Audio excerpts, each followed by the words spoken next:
Décidément, quand on est malade bile, c'est pour la journée ou pour la vie.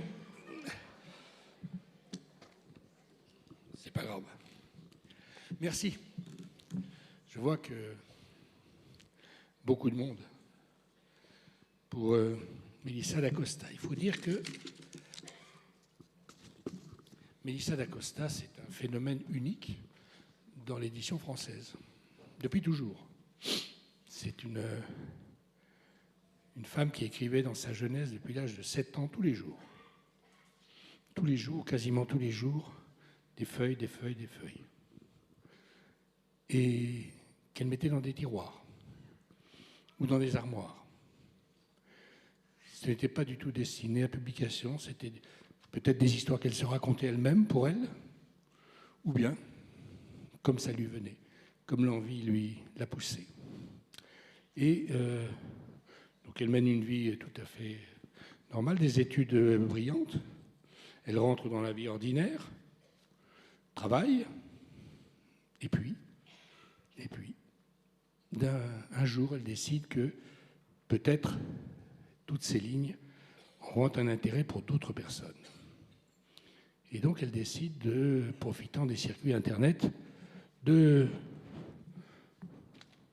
publier ce qu'elle a écrit comme son premier livre, et aucune réaction. Malgré tous les abonnés de ce grand site, aucune réaction. Pas un coup de fil, pas un mot, rien. Connaissez-vous des gens qui n'auraient pas été découragés? C'est incroyable. Bien sûr qu'après un essai pareil, on se dit que bon, l'heure n'est pas venue pour être publiée.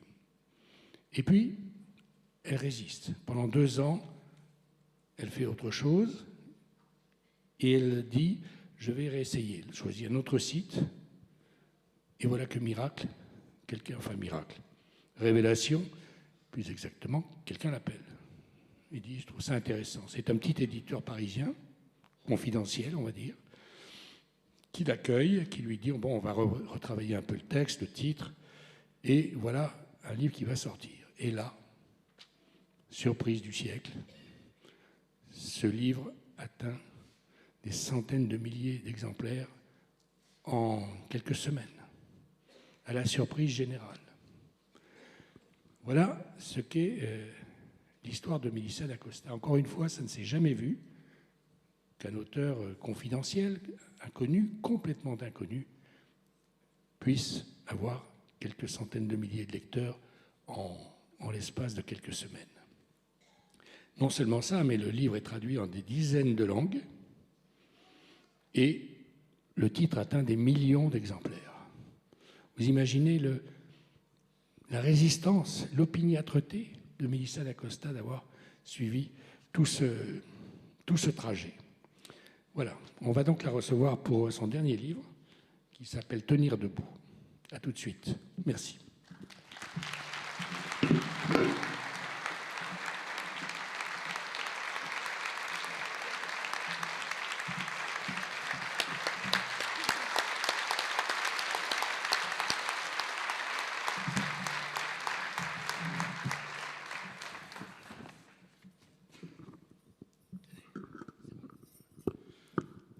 Merci d'être là. Nous avions rendez-vous. Oui. Un rendez-vous ancien que la SNCF, entreprise que nous aimons tous, a fait défaut. Oui, l'année dernière. Elle ne vous a pas permis, il y a 2 ans, de venir ici. Je peux vous dire que le nombre de gens dans le hall qui, ce jour-là, n'étaient pas contents de la SNCF était nombreux. J'imagine. Bon, enfin, on vous a. Merci d'être là. Alors, c'est vrai que je ne sais pas comment vous avez fait pour avoir cette volonté incroyable. Ce que je me demande, c'est quand vous écriviez, vraiment vous écriviez quasiment tous les jours? Quand vous êtes 7, 8 ans, 9 ans? Non, pas forcément. 10 ans, pas forcément. Non, parce que c'était un jeu, et c'est resté un jeu. Donc, il n'y a pas d'obligation. Ah oui, c'était un jeu. C'était la prolongation des jeux d'enfance, en fait, des jeux d'imagination où on s'attribue un rôle et on vit une autre vie, une autre aventure. Via l'écriture, c'était encore plus fort. Ah oui. j'entrais dans la peau de quelqu'un d'autre et je vivais mille et une aventures. Mais ça, c'est très rare, vous savez, parce qu'on dit qu'il y a des millions d'enfants ou de jeunes qui écrivent. C'est vrai, en cachette souvent, le plus souvent. Mais ce sont des écrits intimes. C'est-à-dire, ils écrivent ce qu'ils ressentent, leurs espérances, leurs espoirs, leurs chagrins. Et tout ça doit rester secret, on comprend bien pourquoi. C'est que leur vie ne doit pas être dévoilée, démasquée. Vous, c'est autre chose. Vous n'êtes pas du tout dans cette démarche-là. Vous inventez des contes, des histoires qui n'ont rien à voir avec vous. Bah, c'est tout l'intérêt, en fait. Ah oui, mais c'est très rare. C'est très rare. Oui, mais moi, 9,8% 98% des écrits intimes, comme on dit, concernent la personne qui les écrit. Et vous avez l'idée de vous raconter des histoires à vous qui n'ont rien à voir avec vous. De vivre des aventures. Oui. Vivre plus, vivre d'autres vies. Si c'est pour raconter mon quotidien que je vis déjà une fois, je ne vois pas l'intérêt. Ben oui, mais c'est... Et alors, si j'ai bien compris, il y a des milliers et des milliers de pages à la fin, quand vous arrivez à l'âge adulte. J'ai pas gardé beaucoup de choses. Vous avez pas il y a quelques cahiers qui ont survécu, mais la majorité est passée à la poubelle à un moment ou à un autre. J'y passais ma vie, et puis c'était des débuts de romans, d'autres débuts de romans. Voilà, c'était des brouillons, il n'y avait rien de très abouti. Pas tout de suite, en tout cas. C'est quand même étrange, ça. Vous avez abordé, vous avez entamé plein de rêves. Des centaines d'histoires. Oui. Sans arriver au bout, évidemment. Non, parce que comme j'étais pas dans... Je ne me forçais pas, j'étais dans le jeu et dans le plaisir. Et dès que ça m'ennuyait, que je n'y prenais plus de plaisir, pouf, j'abandonnais. Puis je repartais sur une autre idée. Et j'écrivais pas tous les jours, j'écrivais quand j'en avais envie. Il y a eu des grandes phases, notamment pendant les études. D'abstention. Voilà, où on est dans autre chose. On est dans les études, les partiels, et où je passais un petit peu à autre chose. Mais j'y revenais toujours. Et... Quand vous écriviez, pourquoi les cachiez-vous pour que personne ne les lise? Parce que vous auriez pu partager les histoires que vous vouliez vivre, si j'ai bien compris, avec vos parents, vos amis. Je ne sais pas si vous avez des frères ou sœurs. J'ai 2 sœurs, oui. Sœurs, ouais. Ben, non, il y avait une espèce de pudeur et de timidité, parce que même si on ne parle pas de soi, c'est quand même quelque chose d'intime, ça vient de nous, ça sort de nous. Donc, je ne sais pas, moi, j'avais toujours de la pudeur et de la timidité. Je préférais garder ça pour moi. C'était mon petit jardin secret. Alors, les gens savaient que j'écrivais, mais je n'avais pas forcément envie d'être lue. Mais tout le monde savait que vous écriviez? Oui. Ouais. Chez moi, tout le monde savait que j'écrivais. Oui. Sans jamais partager. Un jour, vous l'avez fait, quand même. Oui, mais alors, il m'a fallu du temps. Il a fallu que je vienne à bout d'un projet, donc de mes 7 ans à mes 25 ans. Ça a été que des débuts de... Voilà, 20 ans de début de roman. Oui, c'est ça. C'est ça. Et puis, il y a eu ce roman que j'ai terminé, enfin, parce que fin des études, donc on a l'esprit un petit peu plus libre, on est moins dans l'enseignement, intégrer des notions, tout ça. Et puis, quelques mois de chômage que j'ai mis à contribution aussi pour écrire. Et donc, premier roman écrit que j'ai décidé de faire lire, pour la première fois. Donc, à mes tout proches, tout d'abord. Et puis, voilà, j'ai eu des bons retours. Vous avez élargi le cercle jusqu'à des millions. Hein. Oui, pas tout de suite. C'est pas mal. Quand vous vouliez cacher ce que vous écriviez, pourquoi? Parce que ça aurait pu être intéressant pour... Et puis partager des réactions à ce que vous avez écrit. Finalement, les garder secrets, ça évite d'avoir des avis pour... Oui, et ça évite d'avoir des avis. Et à la fois, j'écrivais pas pour les autres. Donc, en fait, je m'en fichais. À cette époque-là, je m'en fichais des avis des autres. Je prenais du plaisir à faire ce que je faisais. Et donc, peu importe que ce soit bon ou pas, c'était mon échappatoire. Et alors, un jour, vous avez quand même décidé de faire connaître plus largement vos débuts d'histoire, dont une était finie, dont une était achevée, j'allais dire, dans son écriture. Qu'est-ce qui a fait que vous avez franchi ce pas de dire, bon, je vais quand même essayer de partager, on va dire, peut-être c'était ça l'idée, de partager l'histoire que j'ai inventée avec d'autres, plus large que la famille restreinte. Alors c'était timide quand même comme petit pas, parce que je l'ai déposé sur une plateforme d'auto-édition. Donc c'est quand même pas la même chose que d'envoyer son manuscrit à un éditeur. Là, on lance une bouteille à la mer et puis on a presque peur que ça morde. On essaye, mais on veut pas y aller trop franchement. On est caché derrière un ordinateur. Voilà, c'est une demi-prise de décision. Et puis, bon, il s'est pas. Mais quand même, c'était une grosse plateforme. Oui, mais elle avait plus spécialement le vent en poupe à cette époque-là pour découvrir de nouveaux auteurs. Donc voilà, il s'est rien passé de particulier. Tout d'abord. Oui. Oui, mais ce qui change, c'est que vous avez décidé quand même de ne plus écrire pour vous-même, mais d'essayer en tout cas de tenter de le partager à plus grand nombre en le mettant sur une plateforme. Oui. Pourquoi cette décision-là?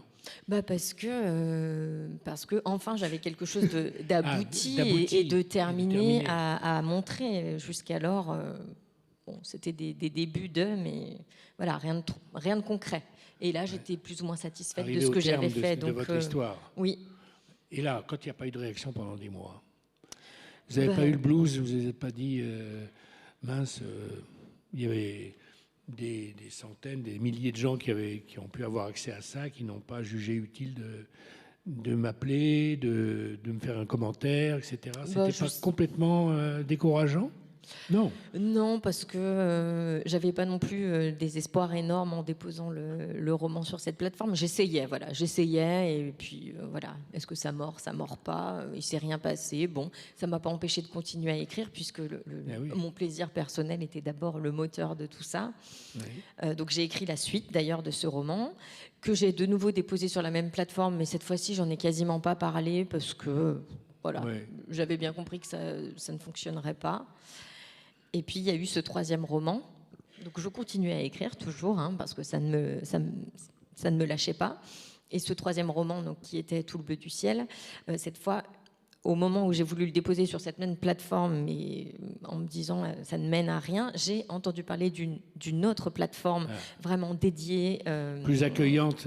Puis dédiée à la littérature. C'était un site marchand auparavant, donc on n'y vient pas spécialement pour découvrir de nouveaux auteurs. Et là, c'était vraiment une communauté autour de la littérature et autour de la découverte de nouveaux auteurs. Donc là, ça a mordu immédiatement. En quelques jours, même pas. C'est fou. Vous expliquez que vous avez connu ce moment-là, un changement de vie total. Oui.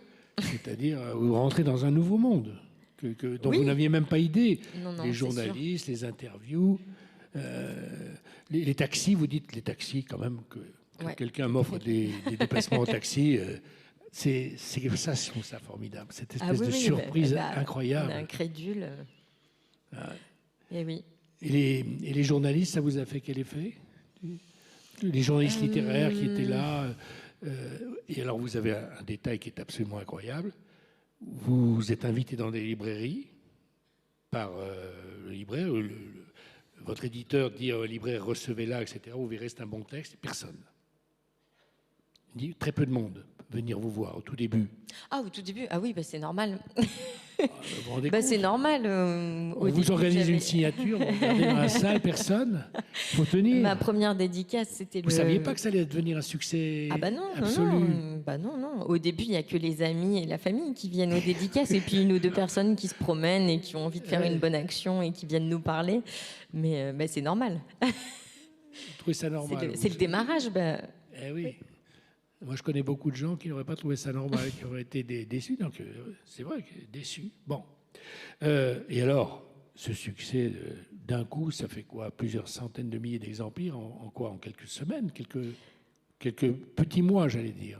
Oui, alors ça a quand même été progressif parce que tout d'abord, j'ai été édité par une plus petite maison d'édition. Carnet Nord, je crois que Carnet Nord, donc il y a quand même eu un beau succès. En quelques mois, on était à 10 000 et puis elle a fait faillite. Donc là, il s'est passé des mois et des mois pendant lesquels, en fait, il ne se passait plus rien puisque le roman n'était même plus en librairie. Mais heureusement, le livre de poche avait décidé de publier ce roman en livre de poche. Mais donc, il y a quand même eu un battement de quelques mois pendant lequel il ne se passait plus rien. Donc, ça a été plutôt progressif. Et puis, il est sorti au livre de poche. Et c'est là surtout que le nombre de livres s'est envolé. Mais c'est à ce moment-là que le Covid est arrivé. Donc, moi, je n'ai pas tellement vécu ce succès au début. Puisque tout était... Alors, le livre s'est vendu de façon incroyable pendant les différents confinements, mais moi, je ne rencontrais pas de lecteurs. Pas de lecteurs, oui, parce que personne ne sortait. En fait, voilà, moi, je ne me rendais pas trop compte. Et c'est quand les premiers salons ont réouvert, les salons du livre, que là, j'ai senti qu'il se passait quelque chose. Vous avez senti que vos livres avaient trouvé de l'écho. Il y a des traductions, vous avez traduit en oui. Plusieurs langues. C'est un j'ai- succès mondial, on dit, c'est un succès. Le Oui. bleu du ciel, c'est un succès mondial Oui. en quelques mois. C'est quel changement quel changement de terre. Ça vous a pas ébranlé plus que ça, vous? On a l'impression que vous racontez ça comme une histoire qui arrive à quelqu'un d'autre. Bah oui. Je trouve ça gai, je moi. pense que quand on est touché, on se rend pas trop compte. On voit davantage les choses sur les autres, mais si on se rend compte sans se rendre compte, puisque le quotidien, l'entourage ne change pas, donc notre identité ne change pas non plus. Je vous trouve d'une décontraction folle, d'un détachement. C'est assez remarquable. Je connais beaucoup d'auteurs qui n'ont pas ce regard sur ce qu'ils écrivent. Vous avez une espèce d'amateurisme brillant. Voilà, c'est ça que j'allais dire. Vous n'en faites pas vous êtes marié, vous avez des enfants. Oui. C'est pas votre seule préoccupation des livres.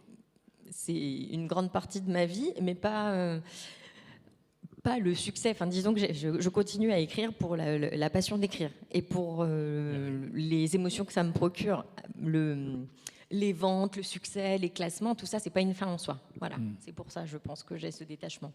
Mais comment pouvez-vous avoir envie d'aimer ce qui sort de vous? C'est ça que je veux dire. Quand vous inventez une histoire, vous la connaissez. Ah, pas tout à fait, non. Ah non, vous la connaissez pas. Enfin, on connaît la très grande trame. Oui. Et puis après...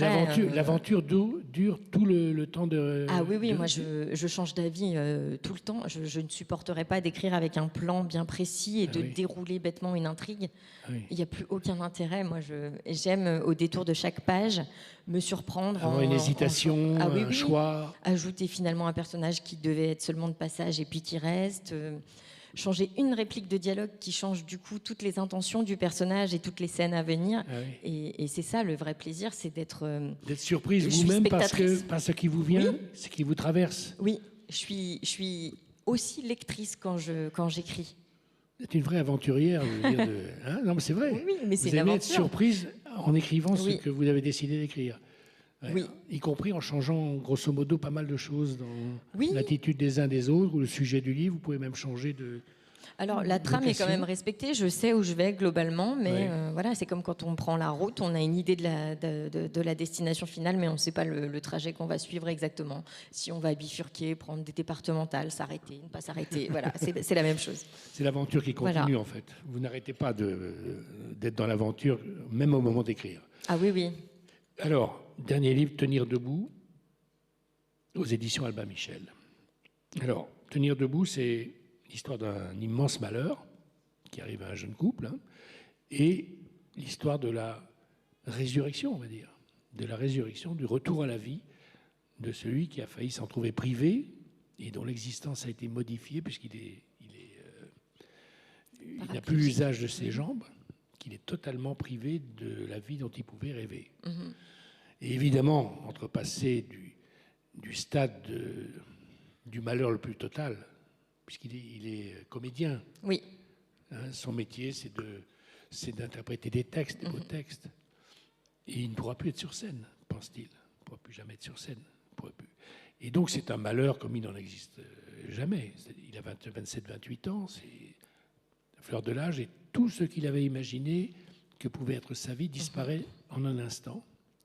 Et il lui faudra 1 an, je crois, à peu près, puisque l'anniversaire sera... Alors oui, au total, il se passe 3 ans dans la narration, mais c'est vrai que chaque anniversaire de l'accident est marqué par une étape dans la guérison. Et c'est l'histoire donc de cette renaissance, après avoir cru mourir. Et c'est parsemé de difficultés, d'étapes. Il est lorsque l'accident lui arrive, il est en couple, on va dire, divorcé d'un premier... Il divorce juste en plus, donc c'est d'autant plus délicat. Et il rencontre une fille qui passe pour quelqu'un, j'allais dire, de jeune, joli, mais qui n'a pas beaucoup de consistance. C'était pour lui et pour les autres, ceux qui le regardent, presque un loisir, plus qu'une vraie histoire d'amour. Et c'est ça que je voudrais savoir. Pourquoi vous avez commencé cette histoire? Parce qu'il ne survit que par l'amour. en gros. Ça dépend comment on le lit, je dirais. Il ne survit qu'en retrouvant l'amour de lui-même, parce que sa compagne a beau être dans le sacrifice, l'abnégation et lui donner tout ce qu'elle peut, on se rend compte que ça ne suffit jamais. Et c'est en se réappropriant son corps blessé, son corps qu'il trouve laid, qu'il ne reconnaît plus, et en retrouvant l'amour de lui-même et son estime qui guérit finalement à la fin. Parce qu'on se rend bien compte que l'entourage a beau être là, ça suffit jamais tout à fait. Mais quand même, elle est là, elle compte beaucoup.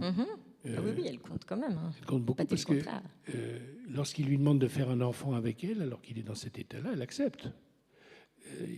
C'est une preuve d'amour, je sais pas moi, fantastique, non? Vous ne trouvez pas? Oui. Cette aide ce jour-là, ça change sa vie quand même. Ah oui, oui, ça lui donne une perspective qu'il ne pouvait pas entrevoir. Oui, oui, tout à fait. Oui, oui, la présence. De toute façon, c'est un roman sur le couple, donc la présence de sa compagne est évidemment clé. Mais finalement, on a surtout les deux visions et les deux voix qui se confrontent tout au long du roman. On n'a pas juste la vision de cet homme qui a perdu ses jambes et qui doit reconstruire son identité, et de sa compagne qui donne tout ce qu'elle peut. On a aussi cette vision qu'on a beaucoup moins, je trouve, dans la société et dans les romans, le rôle de l'aidant, le rôle de l'accompagnant qui supporte, qui s'essouffle et à qui personne ne prête beaucoup d'attention. Et c'était aussi la confrontation de ces deux souffrances qui sont aussi fortes l'une que l'autre, mais différentes, qui était intéressante. Tout un monde se recrée autour de lui, c'est l'aide-soignante, le médecin. J'imagine que pour faire ce roman, pour suivre ça, vous avez dû aller dans des hôpitaux, consulter, regarder comment se passait, comment étaient traités, comment vivaient tous ceux qui avaient subi ce genre d'accident. Oui. Contrairement à vos autres romans où c'est de l'imagination pure, là vous avez visiblement, vous êtes documenté sur la manière dont un accident de ce genre doit être traité par les médecins, l'entourage, etc. Oui, j'ai travaillé avec de trois façons différentes. Dans un premier temps, avec de la documentation médicale sur le sujet, des ouvrages qui étaient spécifiquement sur la vie amoureuse et affective des personnes en situation de paraplégie, tétraplégie. Ensuite, je me suis mise en relation avec un jeune homme, un trentenaire, qui vivait cette chose au quotidien, qui s'était retrouvé privé de ses jambes et qui avait sa vie quotidienne en fauteuil roulant et sa vie de couple. Et là, il m'a vraiment aidée sur tout ce qui est ressenti, les ressentis intérieurs, qu'est-ce qu'on ressent dans son corps ou qu'est-ce qu'on ne ressent plus. Et puis l'état d'esprit psychologique, parce que ça, on ne peut pas l'inventer tant qu'on ne le vit pas. Et puis, dans un dernier temps, j'ai pu bénéficier de la relecture scientifique d'une médecin spécialisée justement dans la réadaptation, la rééducation des personnes paraplégiques. Et donc, j'ai eu son regard aussi sur le sujet. Donc, ce sont ces trois visions qui se sont croisées pour construire quelque chose de très réel. Quelque chose qui pouvait ne pas être démenti par tous les gens qui traversent ce drame-là. Et qu'est-ce que je veux dire? Oui. Il y a je ne sais pas si vous l'avez inventé ou pas, ce qui arrive quand on arrive à l'hôpital. Le médecin qui vous accueille. Oui. Et donc il sait rapidement que voilà, ce garçon ne marchera plus jamais. C'est d'une brutalité. Oui. Alors ça, je ne l'ai pas inventé, justement. C'est effrayant. C'est effrayant. Et je me suis dit, les gens vont se dire, c'est absolument pas possible. Voilà, aucun médecin n'est aussi inhumain et bref et expéditif. Et en fait, donc, je vous disais que j'avais travaillé avec une personne, avec Yann, un jeune homme qui s'appelle Yann, et qui a vécu ça. Et c'est exactement son récit. Le chirurgien est passé entre deux patients dans une chambre. Il est resté 3 minutes 30.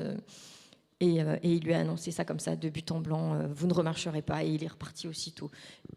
Et donc, c'est aussi des choses qui arrivent. C'est comme ça qu'il est possible d'annoncer. Il est possible. Ça ne se passe pas toujours comme ça, évidemment, et heureusement, mais après, c'est peut-être aussi la façon dont lui l'a vécu, parce que quand on est dans ces situations, peut-être qu'on voit... tout nous paraît plus cruel et rapide, mais en tout cas, c'est le récit qui m'a fait de l'annonce qu'il a pu avoir. Mais vous allez plus loin. Vous dites qu'il a le culot, après d'avoir annoncé ça en 2 minutes 30, de dire, vous savez, hein, si vous ne passez pas par un stade de reconnaissance de ce qui vous arrive, vous n'avancerez pas. C'est-à-dire, il le somme d'accepter voilà, cette annonce sans qu'il y ait contre-examen, etc. Oui, mais ça, après, tout le parcours psychologique vient ensuite en centre de rééducation. Mais là, on est dans le milieu de l'hôpital. Il n'est pas destiné à rester. En plus, voilà, ils ont opéré et stabilisé sa colonne. Et puis, c'est le centre de rééducation qui ensuite se charge en général de tout le parcours psychologique et d'acceptation. Ouais. Et alors, c'est quand même formidable. C'est pas sans crise il traverse des crises terribles. Il veut se suicider d'ailleurs à un moment. Oui, la tentation du suicide est énorme, évidemment. Pour un jeune comédien à qui il arrive ça, la première chose, c'est vouloir en finir. Oui. Oui, il traverse toutes les phases qu'on peut connaître, une grosse phase de dépression et puis aussi des phases de déni au début, le refus, le rejet, de la colère. Il a une violence terrible et tout le monde en fait les frais. Et le roman se déroule sur 3 ans parce qu'on ne s'en relève pas en 6 mois. Et même au bout de 3 ans, on se rend compte qu'il y a des choses qui sont réparées, mais il y a encore un très long chemin. Et en général, on fait un pas en avant et 2 en arrière. Et c'est aussi ce que montre ce roman. Autant dans l'acceptation du handicap que dans le couple. En fait, on est en permanence en train d'avancer, reculer, construire, déconstruire. Rien n'est linéaire et rien n'est figé. Est-ce que, parce que lui est artiste, donc il est artiste, et elle adore le théâtre comme fréquentation, comme idée qui passe dans l'air, etc. Disons qu'elle est amoureuse des mots. On va dire des mots, des idées, c'est une chose sans qu'elle soit du tout professionnelle, mais c'est un amour qu'elle a des mots et des idées qui passent dans des endroits particuliers comme les théâtres, ce qu'on comprend très bien. Et donc, voilà, c'est comment vous avez imaginé que cette femme qui a des problèmes avec lui, dont elle sent bien qu'il est complexe et compliqué, comment accepte-t-elle l'idée qu'un homme pareil veuille lui faire un enfant, c'est-à-dire la chose la plus concrète au monde? Il n'y a pas d'acte plus concret que la décision de laisser vivre en soi quelqu'un. C'est un franchissement d'un coup essentiel. Disons que ça se fait le jour où elle lui dit oui. Elle n'a pas spécialement réfléchi. Ils sont dans une crise c'est le moment le plus sombre du roman. Ils sont au plus bas et en fait, elle se dit il va se foutre en l'air. En fait, il faut que je trouve quelque chose qui pourra le ramener à la vie. Et donc, dans un espèce de sursaut de désespoir, elle lui dit oui, d'accord, si tu veux, mais elle en a pas du tout envie. Et d'ailleurs, ça va être aussi une des grosses problématiques dans leur parcours de couple ensuite, parce qu'elle se renie une fois de plus, elle se sacrifie, elle se donne entièrement, et c'est pas un désir qui vient d'elle, mais lui est tellement désespéré, il veut à tout prix retrouver un rôle. Il a son identité qui a volé en éclats. Il n'est plus un amant, il n'est plus un conjoint, il n'est plus un comédien, il n'est plus rien. Et en fait, il cherche désespérément un rôle qui pourrait encore tenir et qui pourrait le rendre digne. Et ça lui vient comme ça. Il a pourtant plus de 42 ans, il n'a jamais eu envie d'enfant, mais à ce moment-là, c'est juste se réattribuer un rôle en tant qu'homme. Alors, vous racontez une séance chez le psy. Parce qu'évidemment, dans les hôpitaux, pour des gens aussi atteints que ça, avec une maladie si importante, ils ont besoin d'un appui psychologique avec des spécialistes du traitement de tout ce qui peut se passer dans la tête de quelqu'un qui a perdu ses membres. Et alors, quand il va voir le psy, et c'est un moment charnière de votre histoire, c'est, voilà, la vérité, c'est que je ne suis rien tout seul. Sans femme dans mon lit qui m'admire, je ne suis personne. C'est-à-dire que sa situation est telle qu'il admet de dire à un psy la réalité de ce qu'il sent être c'est un passage formidable parce qu'on se dit quel changement quand même dans la tête d'un malade d'en arriver à être si perspicace dans ce qu'il est et qu'il ne croyait pas être. Oui. Dans le cas de François, l'accident et le handicap va un petit peu être un révélateur. C'était un homme qui avait une grande faille, qui s'était construit de façon un peu biscornue dans son enfance et qui était dans une espèce de vision archaïque de la masculinité, de la virilité. Il fallait qu'il soit admiré, il fallait qu'il soit un petit peu dominant, il fallait qu'il brille sur scène. Et cette fausse assurance venait masquer justement un énorme déficit, un gros manque de confiance en lui. Et l'accident va l'obliger en le privant de ce corps, c'est quelqu'un qui était très beau, très charismatique, et en le privant de ça, de ce côté, tout le monde l'admirait, cette jeune femme qui est en couple avec lui l'admirait totalement dans la démesure, et en le privant de ce corps, de ce charisme, de tout ça, il est obligé d'aller creuser en lui. Il se rend compte qu'en fait, il n'y a pas grand-chose. C'était une jolie carapace, mais il va falloir qu'il se trouve, qu'il se construise aussi. C'est ça, en fait, l'histoire de ce livre, c'est ça, c'est que si on n'est pas capable à un moment de voir vraiment précisément qui on est, on ne peut jamais se remettre d'un accident qui vous prive de vos apparences. Complètement. Il faut arriver à enlever les apparences, même vis-à-vis de soi, de l'idée qu'on se fait de soi. Mais complètement. C'est un pas, je sais pas, presque impossible à franchir normalement, hein, c'est vrai. Oui, mais des épreuves comme ça peuvent permettre justement de nous mettre au pied du mur aussi. Est-ce que dans le livre, par exemple, dans celui-là, vous saviez dès le début exactement comment vous alliez décomposer les choses, ou bien vous êtes là aussi laissé surprendre, comme vous le disiez tout à l'heure, par des choses auxquelles vous n'aviez pas pensé au départ? Est-ce qu'il y a une part d'improvisation dans l'histoire de ce livre? Oui, il y a une part d'improvisation. J'avais jamais envisagé, par exemple, qu'ils puissent aller s'installer en Bourgogne. C'était pas prévu du tout. En Bourgogne, à un moment donné, ils vont s'installer à la campagne en Bourgogne et ça va les aider à renaître aussi, à s'apaiser de tous leurs tourments. Ça, c'était absolument pas prévu ni envisagé, mais voilà, à un moment donné, ils étaient dans une telle tourmente, dans cette région parisienne, dans ce quartier sordide que voilà, j'ai vu cette fenêtre que je pouvais ouvrir. Donc il y a plein de petites choses comme ça qui n'étaient pas du tout anticipées. Oui. Pourquoi vous avez écrit ce livre sur ce thème-là? C'est-à-dire, pourquoi ce choix d'expliquer comment quelqu'un peut complètement se reconstruire après avoir été détruit? C'est un projet qui vous tenait depuis longtemps. C'est quelque chose d'important pour vous que de rentrer dans une affaire de ce genre, de renaissance Je voulais parler du couple depuis longtemps. Je voulais décortiquer le couple. Le couple, voilà, dans tous ces tourments, dans tout ce qu'il y a de plus laid, et tout ce qu'il y a de plus beau et toutes ces dynamiques. Dans un de mes précédents romans, j'avais commencé à évoquer le handicap et le couple dans Les douleurs fantômes. Et c'est en fait au moment de la relecture avec mon éditrice pour publier ce roman que je me suis dit, mais ça mérite un sujet à part entière. Le couple face au handicap, le couple qui doit tout réinventer. De son équilibre à sa sexualité, enfin tout doit être revu, le lieu où on vit, le métier qu'on exerce, en fait, tout est remis à plat face à un accident pareil. Et donc, surtout qu'au départ, c'était pas un couple absolument amoureux, c'était pas.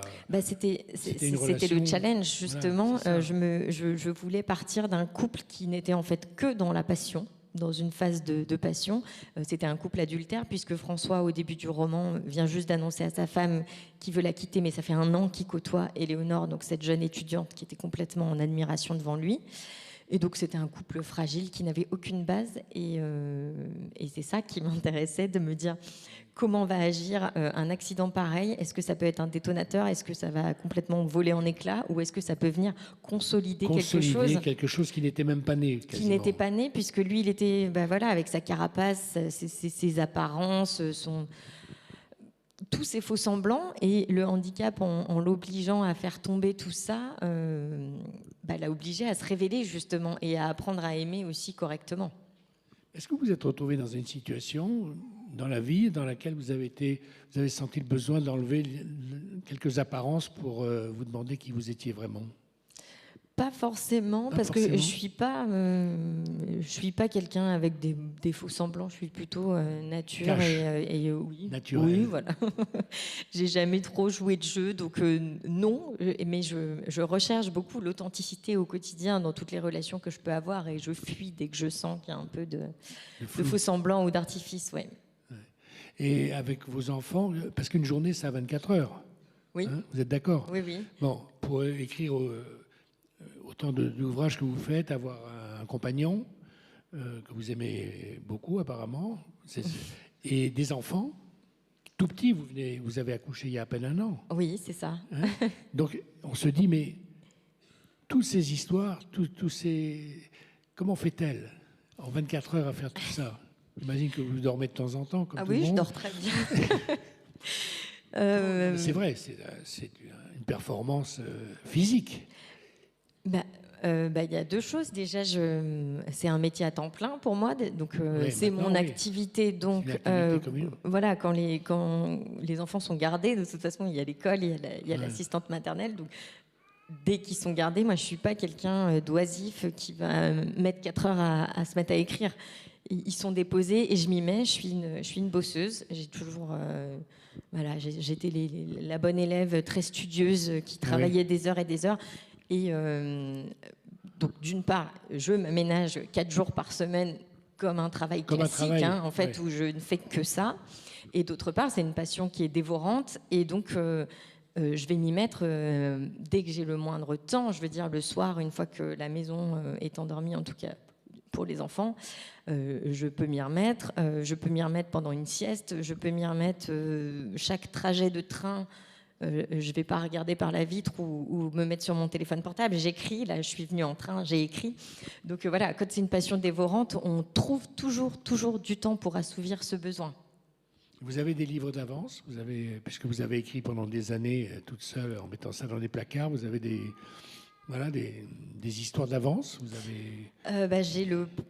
j'avais un livre d'avance, mais j'ai décidé de le remettre à zéro et de le réécrire entièrement parce qu'il ne me plaisait pas. Donc, je suis en train de m'y atteler. Mais j'ai le roman de ma prochaine parution qui est terminé juste là. Je l'ai terminé en décembre. Donc ça va apparaître bientôt. Pour ceux qui bientôt, on verra. Quelques mois. Dans quelques mois, oui. Qu'est-ce que je veux dire? C'est pas un conte de fées que vous écrivez là. C'est pas une histoire neutre. Est-ce que vous êtes senti engagé à montrer ça, comment il faut finalement faire quand on veut renaître d'un accident ou d'une douleur terrible que n'importe qui peut ressentir en tant qu'être humain, dont la vie est parsemée de difficultés, d'embûches et parfois de problèmes qui paraissent au-dessus de nos forces. Est-ce que vous aviez ça en tête, c'est-à-dire de participer à cette réflexion, d'apporter quelque chose? Oui, quand je me suis engagée sur cette thématique du handicap, je me suis dit qu'il fallait, d'une part, que c'était très sensible, et d'autre part, qu'il y avait encore beaucoup trop de tabous et qu'il serait beaucoup trop facile d'en faire un truc très doux et très joli, d'une belle histoire de renaissance ou de couple. Et dès le début, c'était établi que je ne cacherais rien, que je montrerais tout, des choses les moins belles à voir. Des sinuosités, des problèmes, oui. Voilà, de tout ce que ça implique au quotidien. Et c'est pas juste un souci de fauteuil qui est difficile à manier dans la ville. Et c'est pas juste un souci d'accessibilité. Je voulais tout montrer des tourments psychologiques, mais aussi de tous les autres problèmes d'ordre urinaire, d'ordre sexuel. C'est fou. Tout, les escarres, les douleurs neuropathiques, la spasticité, tout ce que ça englobe le handicap, et pas juste il est difficile de se déplacer en fauteuil, parce que ça on a compris. C'est une responsabilité que vous avez prise vis-à-vis de tous les gens qui sont perclus, peut-être moins, mais de tous les gens perclus. C'est une responsabilité de vouloir rentrer dans le quotidien des gens qui sont vraiment perclus. Oui, et c'est pour ça que je n'aurais pas pu l'écrire sans avoir eu ce dialogue et cette communication tout du long avec une personne qui le vivait dans sa chair. Après, il m'a toujours dit, il n'y a pas une paraplégie, il n'y a pas une lésion qui se ressemble. Et même deux malades avec la même lésion ne vivent absolument pas les choses de la même façon, ne ressentent pas les mêmes douleurs, ne progresseront pas de la même façon. Donc voilà, lui, il m'a raconté son parcours personnel et ses ressentis, mais il m'a dit, voilà, deux personnes atteintes exactement de la même façon ne vivront pas du tout les mêmes choses. Après, c'est notre intériorité. Alors, vous avez choisi dans votre livre, lorsque tout le mécanisme de renaissance est arrivé, de faire une représentation où c'est la femme qui écrit cette fois-ci et lui qui est l'interprète de sa pièce. Mais il y a dans ce texte, et c'est là où je ne sais pas d'où vous est venue cette idée de faire des citations de Monterland. Et les passages que vous avez choisis sont formidables. Et on se dit bizarrement, mais quand on interprète Monterland, on devient intelligent. Non, c'est vrai, on devient grand plutôt qu'intelligent. On devient grand. Et on comprend ce que c'est que pour un acteur, pour un interprète, quand il interprète un beau texte, il a envie de le partager et lui-même est porté par par le les texte, mots d'un autre. par la beauté du texte. Et ça, c'est une scène, voilà, c'est ça qui signe la Renaissance au bout du compte. Mais c'est une scène, voilà, je ne m'y attendais pas à ce que vous introduisez de la grande littérature, j'allais dire, dans ce moment de Renaissance pour un acteur. François, donc le personnage, ce comédien, ne jurait que par le classique, que par les grands textes. Les plus grandes pièces classiques, oui. Et c'est ce qu'il voulait. Il refusait tous les autres rôles. Et puis, le but de tout ça, c'était aussi que Éléonore ne soit pas juste la compagne de, l'accompagnante, celle qui le tire vers le haut et qui le remette en pleine lumière. Il y a un vrai parcours et une vraie trajectoire de cette jeune femme qui grandit, qui s'étend, qui gagne en puissance et qui écrit un texte finalement à la fin à la hauteur du rôle. Mais ces phrases qui sont prononcées, elles sont de Monterland. Oui. Comment les avez-vous choisies? Pourquoi avez-vous... Eh bien, Éléonore, tout au long de ce roman, se met à écrire. Son lent processus aussi tout son cheminement passe par l'écriture, puisqu'elle a ce besoin d'écrire en elle depuis toute petite.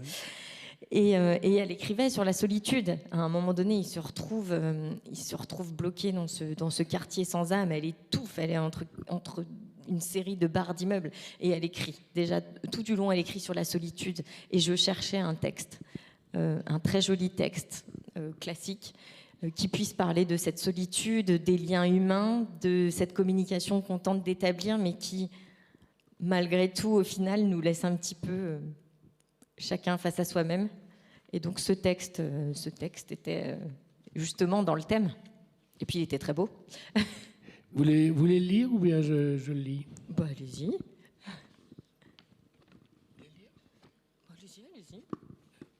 Le premier texte, c'est un texte de Maupassant qui est déclamé par l'acteur qui vient de se remettre. Et puis le deuxième texte sera la finale de la représentation. Donc le premier texte.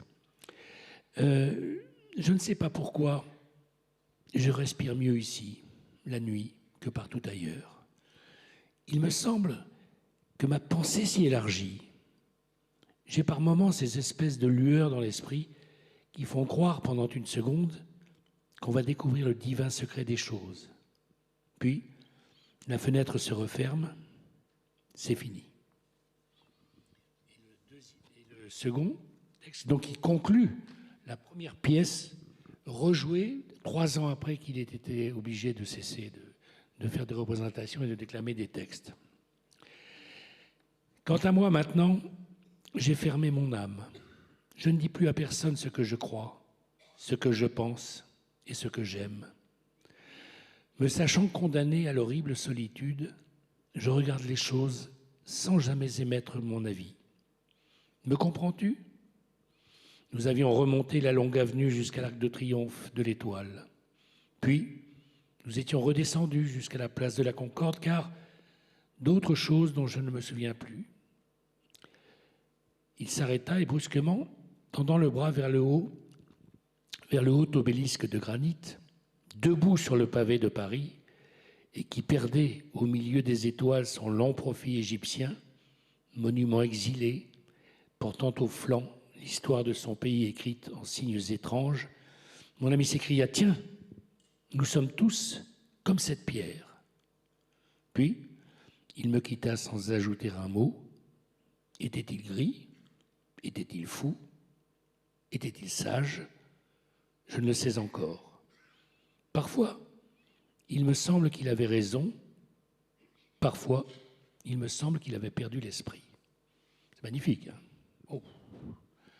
Et on sent que lorsqu'il dit ces phrases-là à la fin, suis-je fou? Suis-je revenu? Il y a... C'est lui c'est-à-dire c'est son cas à lui qui décrit. Est-ce qu'il a vécu quelque chose? Est-ce que c'est vrai? On sent que, en interprétant le Monterland, c'est dans lui, il se réveille lui-même devant ce qui lui est arrivé. Oui, une espèce de prise de conscience. C'est magnifique. Oui, ça fait écho. Ah oui, pour achever ce livre, c'est une merveille. Et vous avez écrit, plus récemment, ça vient de sortir, La Faiseuse d'étoiles, chez Albin Michel aussi, même éditeur. Et je trouve que c'est une histoire formidable. Mais en gros, donc, une mère de famille sait qu'elle va mourir, elle apprend qu'elle en a pour quelques mois, on va dire. Et donc, elle se dit, comment je vais annoncer à mon enfant et comment je vais vivre, moi, cette période. Et elle a cette idée que j'ai toujours trouvée formidable de raconter à sa fille, voilà, j'ai été contacté par un organisme et je vais partir pour longtemps dans l'espace, faire des choses. Vous avez été beaucoup critiqué par des gens, j'ai lu des critiques en disant on ne ment pas à un enfant. Vous avez lu ça? Oui, on ne doit pas mentir à un enfant, quel que soit ce que vous sentez, presque obligatoire pour lui annoncer une nouvelle de ce genre. Alors, oui, ça c'est un débat que chacun peut avoir. Moi, je ne prends pas position. Enfin, dans le roman, il n'y a pas de prise de position.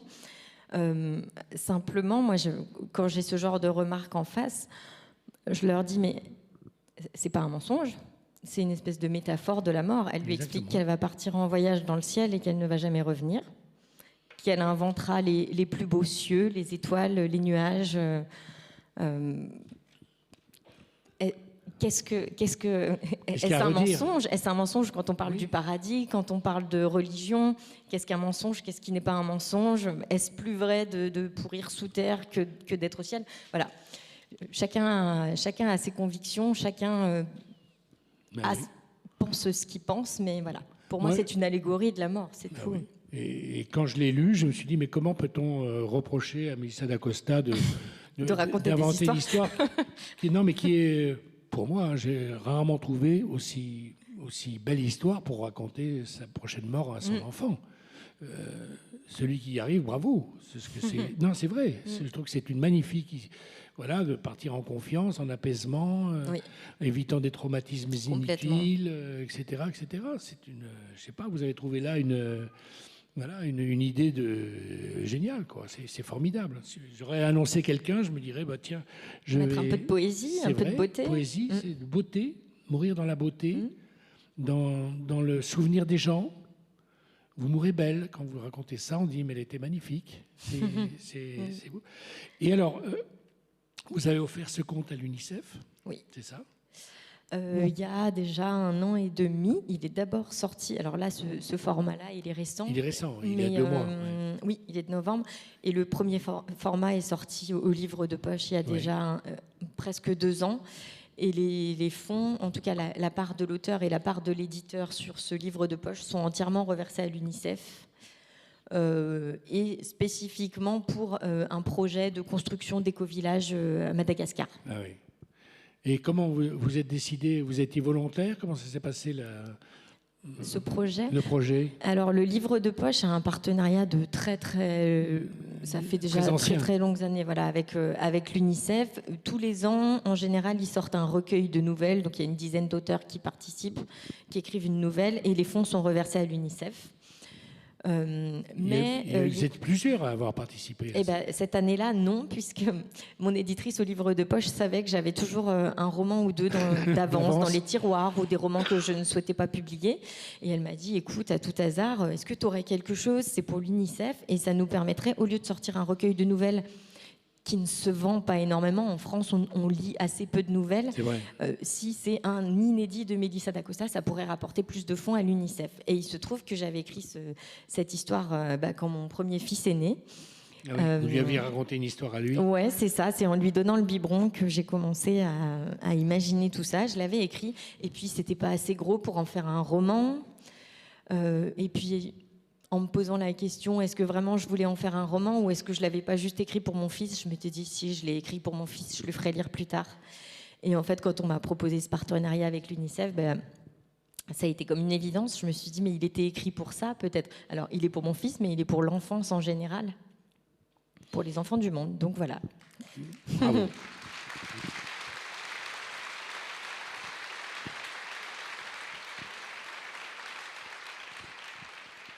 C'est bien que vous disiez ça, parce que, bon, vous avez connu une fulgurance, vous avez eu un accompagnement inouï des étoiles dans votre vie, quelque chose de aussi inimaginable que la personne qui perd ses jambes de rejouer. Vous avez connu quelque chose de cette ampleur, de cette intensité-là. Oui. Et de vouloir faire partager à un moment votre sensibilité, votre façon de voir les choses avec une histoire d'enfant à qui on annonce la mort de quelqu'un dans les meilleures conditions possibles, c'est un don. C'est comme un rendu à ce que l'existence vous a apporté, le hasard vous a apporté, et votre ténacité. Et votre ténacité aussi, parce que c'est pas pour rien. Si vous n'aviez pas tenu comme ça, bec et ongle pendant des années, on doit continuer. Non, c'est vrai. Ouais. C'est beau d'avoir offert... moi, je trouve que c'est un des plus beaux contes qui soit, de l'avoir offert à l'UNICEF. Vraiment, c'est formidable. Merci beaucoup, Mélissa d'Acosta, d'avoir été avec nous. Merci.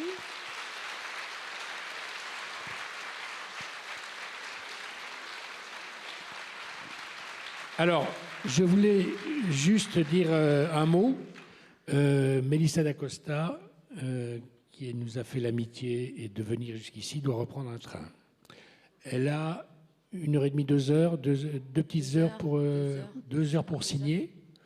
Donc voilà. J'espère